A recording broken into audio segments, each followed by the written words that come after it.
you miss out on this week's Yu-Gi-Oh! Headlines? Well, it's time to get you up to speed on Last Week in Yu-Gi-Oh! Cimoooooooo!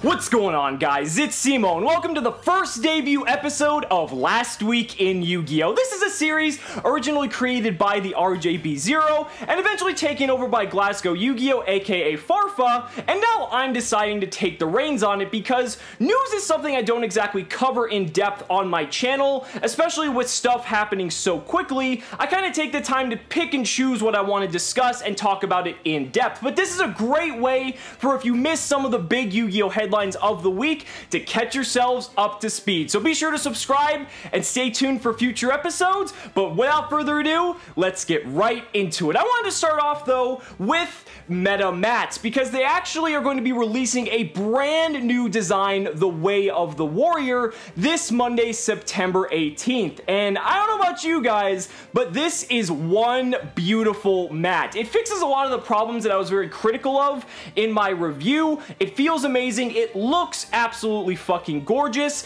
and you guys are going to have the opportunity to purchase one for yourselves. So be sure to check out their website and their Facebook for all the release details. But if you guys don't have the money to purchase this mat, they not only gave me this mat just to show off, but also to give away to one of you guys. So there is going to be a giveaway, and since I just hit 50,000 subscribers, they sent me a limited edition one for myself, but I want to give that one away to you. So check out the Gleam link in the description below for all the details of the giveaway, and I wish you guys the best of luck. So, moving on to the Yu-Gi-Oh! Headlines. First up, we have Spyrals absolutely dominating the meta in the OCG. For those of you who don't know, Spiral Double Helix was just recently released in the OCG's latest set, and this card is just absolutely the key piece that Spyrals needed because it's absolutely amazing, and as we've seen from the first appearance that it's made on a competitive level,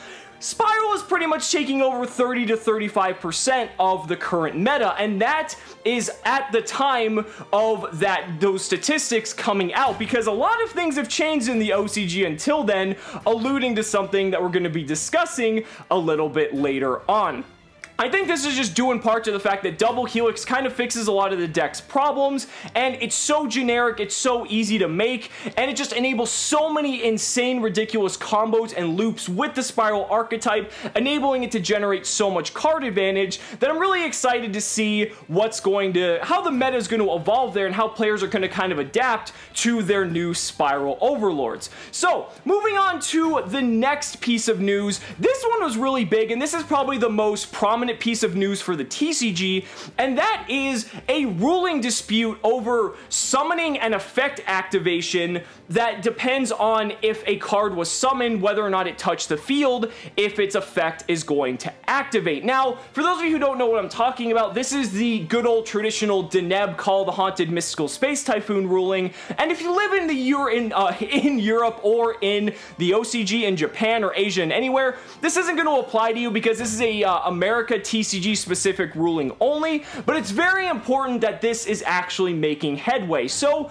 essentially what happened was Asian Persuasion, aka Johnny, got first place at a Oklahoma regional, but the thing was, he briefly mentioned that at that regional, they ruled that if Mystical Space Typhoon targets a set Call of the Haunted, then if Call of the Haunted is chained in response to target a monster in the graveyard, even though that monster will be destroyed when the chain link works backwards, since the monster has an if wording in its card text, it will still get its summon trigger. Now, technically, the argument on the TCG side as to why this doesn't work is because there's never a window in which a monster has the ability to activate its effect, since Call of the Haunted would destroy it due to its effect before it has the opportunity to have an activation window. But both Europe and the OCG have ruled that if that's the case, since these monsters have if in their wording, as long as the monster touches the field, it should get its trigger regardless, and personally,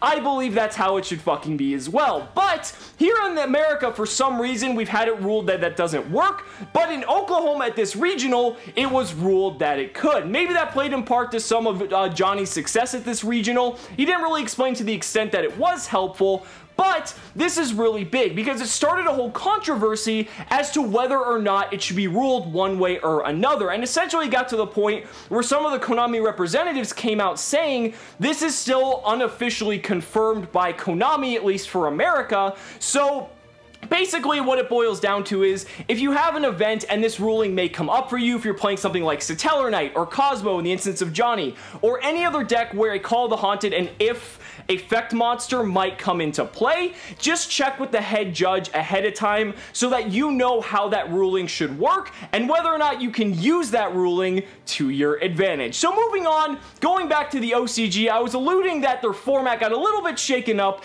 and that's because the OCG had their October 1st ban list announced. Now this is absolutely huge for a couple reasons.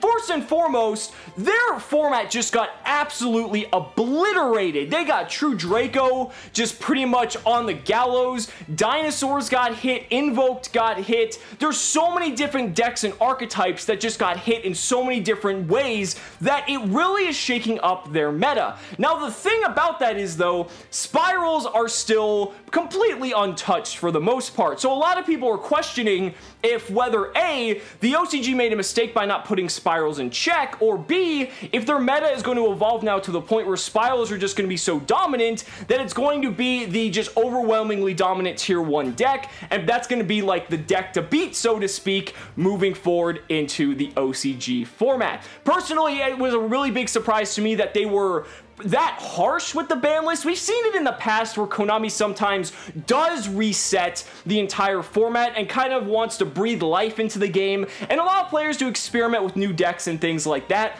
But I'm kind of questioning with the release of Double Helix as well, if Konami's pushing the Spiral agenda a little bit too hard, or are we going to see some other decks, you know, rise from the ashes of this complete obliteration and maybe have the ability to stand up and contend with their Spiral overlords. We'll have to wait and see. I did a video in depth about the entire ban list. You can check that out. You can also check it down in the links below. I'll have it down there as well. Now moving on, another thing that was announced was Legendary Duelist 2, which is a cool set that has legacy support for not only Pegasus and Thousand Eyes Restrict, but also Weevil and his insect monsters, as well as Bandit Keith and his machine type monsters. You know, the fact that we're getting retro new versions of Thousand Eyes Restrict and Dark Eyes Illusionist and Barrel Dragon, there's so much nostalgia going through me when I heard about this that it's really cool. Now, one of the big highlights from this is Super Cocoon of Evolution, because this is actually a card that is incredibly powerful and could actually see competitive play depending on if there's any further insect support that we might receive, or might be able to bolster some old insect archetypes like Insectors and maybe give them a little bit of a leg up in the current position that they're at, because this card is absolutely amazing and it's really cool to see that they're giving these old legacy archetypes some love, and I'm really excited to see what they're going to do next. Now, we did have some other new cards announced this week as well. There's a ton of them, but some of the highlights include Downbeat, which is a spell card that's essentially a transmodify, but it works in reverse. So rather than giving a monster a 1 level increase from your deck, you get to take a monster that's, let's say, level 4, and if it's the same type or attribute, you get to special summon one from your deck that's level 3. So there's some interesting applications there. So the only ones I could really think of were like Magibullets would be really good with that, and you know, there's a couple other niche applications. I don't know if it'll see too much play, but I really like the idea behind the card and think it's a really solid card overall. Then we had White Aura Baphomet, which is essentially a Cosmo Dogfighter, but for water slash mermail. So it's a 3300 body, and it makes tokens of itself. Like, this card is fucking nuts, and mermail and water can easily make this card, and it just so happens to be water attribute and in the White Aura family, so it just naturally fits. Again, I don't know if the card will see much play, but for water players, they can definitely rejoice because this is one hell of a powerful synchro monster. And last but not least, on the new cards front, we also had Sub-Terror Guru, which is a V-Jump exclusive, and although in a vacuum it's a very good card, when you flip it, you get to add a Sub-Terror card from deck to hand, and if you have a Sub-Terror monster already on the field, you get to use a quick effect Book of Moon to be able to set any monster on the field. So really good on its own, its stats are nice, but it's not exactly what the Subterrors needed, and it's not going to give them that extra oomph like something like Double Helix would for Spiral. But it's a nice card, a good support card for the archetype, and hopefully they'll just keep continuing to support that archetype in the future. To wrap up today's episode, I did want to talk about something hilarious. In Japan, they're hosting a competition for some new sleeve artwork, and while there's some things in there you might expect, the ultimate troll is Morinfen, and basically people are just doing this as a complete troll, but having that in there as a potential option for that could be to have that on your sleeves potentially that Konami would actually have to produce.